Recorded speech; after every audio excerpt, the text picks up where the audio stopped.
Luke referenced tough backdrop, and there certainly is at the moment in South Africa. So the figures coming out of South Africa at the moment are stark. It seems they are headed for a third wave. The Gauteng province, which is Johannesburg and Pretoria, particularly badly affected at the moment. So the first 3 matches are there. That's where the Lions are headed. On Thursday, I was looking, they have 59% of all national cases, about 15% of the population, but pretty much 60% of cases.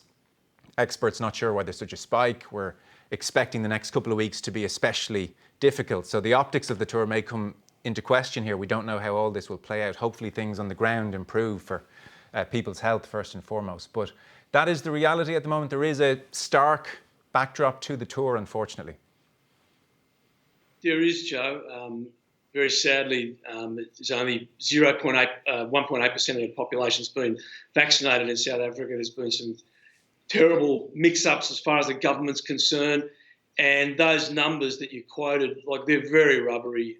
Pretty much every media, unbiased and independent media outlet is saying that it's ravaging the townships, which I don't know if the viewers know, but like some of these townships which are really ramshackle, people living in unbelievably poor conditions, wrought iron and so on, for no running water, wrought iron walls and roofs.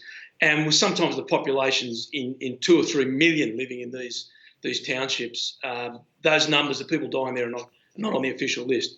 So it's incredibly challenging, and in that tragedy that makes this tour for the players, and the players are completely innocent of anything here. They're just sportsmen going about their business.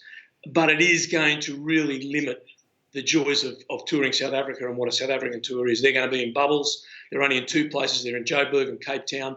They won't be out of their hotels. And it's going to make the longevity of the tour, in other words, can the tour go ahead and stay on track for the whole time, very, very doubtful. One player comes down, or one member of staff comes down, and I would imagine the entire squad would have to go into some form of isolation. The tour would have to be suspended. So it's a very problematic environment they're going into. Yes, hopefully things aren't as bad as predicted over the next number of weeks. Your thoughts, Shane, on the general situation?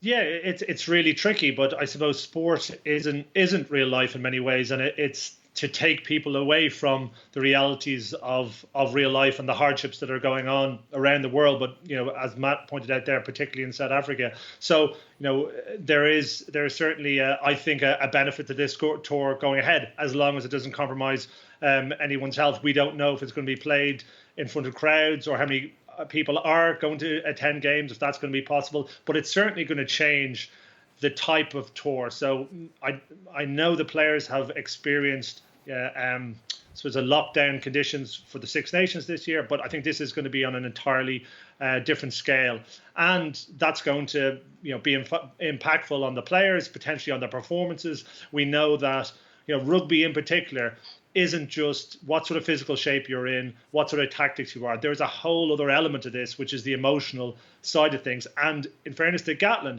that was what he is best at. He was renowned for setting up a Team Wales, a Team Lions, making sure players are enjoying what they're doing, interacting well, going out, experiencing the country. Now that's something he's not going to be able to do this year. So it's a big part of his coaching has been removed because of circumstances outside his control. So it will be interesting to see how the Lions adapt to that. Listen, the Springboks will be under similar circumstances as well. It's going to be very restrictive, but I think whoever reacts best to those circumstances will have their nose ahead come the first test. Yeah, well, hopefully things improve on the ground as well.